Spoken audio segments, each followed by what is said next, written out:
Okay, so now we're going on to Lively's opposition to defendant's motion in limine number 18, which I know you've all been waiting for because Wayfarer were seeking to preclude evidence of emotional distress damages beyond garden variety emotional distress damages. And that is something that Lively agreed to when she voluntarily dismissed her intentional emotional distress damages claim and her negligent emotional distress damages claim. She voluntarily dismissed them with prejudice on the basis that she would only seek to provide evidence of garden variety emotional distress damages, right? They stipulated to that, and she just on that basis she dismissed her much more serious intentional emotional distress claims with prejudice, and the court, Lyman specifically said you can only provide this amount of evidence, basically for garden variety. Wayfarer, something led Wayfarer to believe that she would attempt to introduce evidence that go beyond garden variety emotional distress. It sounds like they were right to be concerned about that, because she's actually filed an opposition seeking to be able to do just that, everything that she said she wouldn't do. So let's look at this. Defendant's motion in limine number 18 seeks to limit both Lively's presentation of emotional distress to just her own testimony, and also cap Lively's recovery of emotional distress damages to $30,000. Both aspects of this motion should be denied.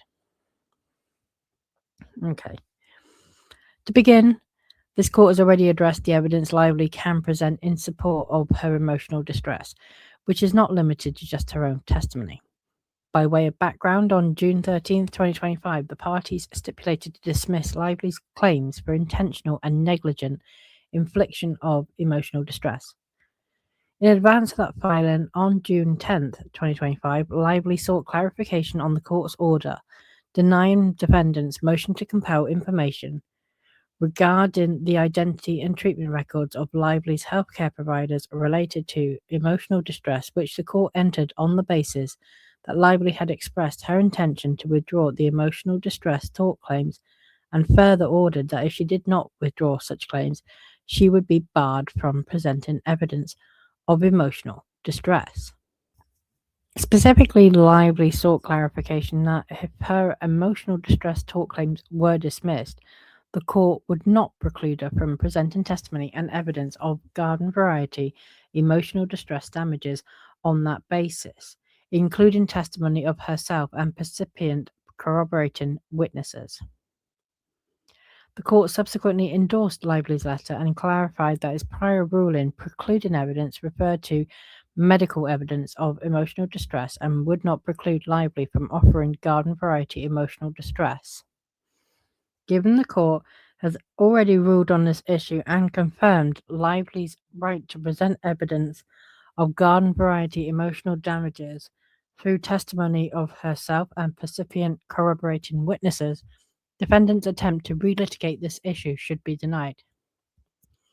One thing I will say is the judge's order in that wasn't quite clear cut. It did not kind of specifically say that Lively could bring, her friends and her agents and so on and so forth to say how distressed she was at being referred to as tone deaf. And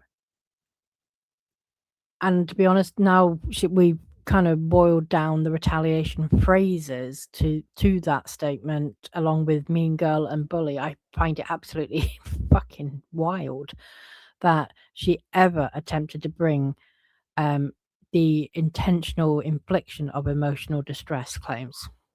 That is just insane. But the judge kind of just said, yeah, she can bring garden variety. Now, he did not say you can bring all your mates to, basically serve as a mouthpiece for you. And kind of what is expected for garden variety emotional distress evidence is that you will say how you felt yourself. doesn't really extend to anyone else. And that is what Wayfarer are trying to get to. But although Lively cites to the judge's kind of order, even that bit that she just quoted there, referred to precluding evidence referred to medical evidence of emotional distress and would not preclude Lively from offering garden variety emotional distress. It doesn't actually say that she can bring all her friends either. And I think that was a bit kind of, it was vague. And I know that a lot of us content creators commented on that at the time. It's like, okay, well, it's still a bit confusing, but I think we felt, well, it'll be dealt with further down the line. And this is dealing with it further down the line. I think also the cap, I'm not sure if there is an established cap, which is like somewhere between $5,000 and $30,000. As an accepted, because with injury claims, there is like, a kind of ballpark range for specific. It usually is something like that. And, defendants would argue that that would apply. So Wayfarer are not doing anything I wouldn't expect them to be doing.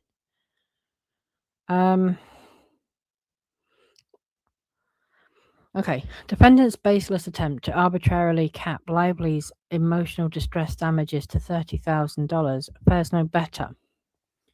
As a practical matter, Lively can have no idea what damages the jury will find established and plainly cannot limit her evidence of damages to any particular number. No, she can and she should. Garden variety is just bog standard, you were upset kind of thing. It is not severe emotional distress. But it sounds like she's going to try and backdoor evidence to the level of, minus the medical stuff, but she's going to have all her friends come in and say how suicidal she was, how down in the dumps, how she's a completely different person, it's changed her forever. And that is quite a significant threshold of, emotional damage to trying to testify to. So if you're not capping the damages, then we are backdoor, like going through a backdoor way, circumventing garden variety and basically trying to bring in something that is equivalent with intentional infliction of emotional damages. And I think Wayfair are right to say no, because Lively, let's not forget, when Lively did offer to dismiss her claims, she actually didn't want to do it with prejudice, and Wayfair were like, no way, because, after close of discovery and everything, what if she tries to revive this claim? So they were like, no, you're not dismissing it, unless it's with prejudice. Which in the end, Lively kind of had to concede and give in to that demand. But it sounds like she is now trying to, not for the first time, abuse the process and try to find another way around that. So I do think Wayfarer are right to flag this, and just reading her responses telling me, well, I can have all these witnesses to testify to the emotional distress I suffered. Oh, and by the way, also Wayfarer, you should not cap the damages, blah, blah, blah. There should absolutely be a cap. Moreover, none of the cases cited by defendants address, let alone support, the relief they seek here. Specifically, a pretrial order capping Lively's potential recovery for garden variety emotional distress damages, which is essentially a preemptive remitter. Finally, the $5,000 to $30,000 range proposed by defendants is not supported by authority. As an initial matter, defendants' reliance on Second Circuit authority is not controlling, because this is an issue of state law under FIHA. Damn it, I wish Lyman would just get rid of these two FIHA claims. I really do, because then we wouldn't have to be going through all this crap. Furthermore, in both the Second Circuit and under FIHA, courts have permitted awards of damages for garden variety emotional distress far exceeding $100,000. There you go. There you go. She's trying to squeak it in. She cites another claim which gave damages of $125,000. Another one, $300,000.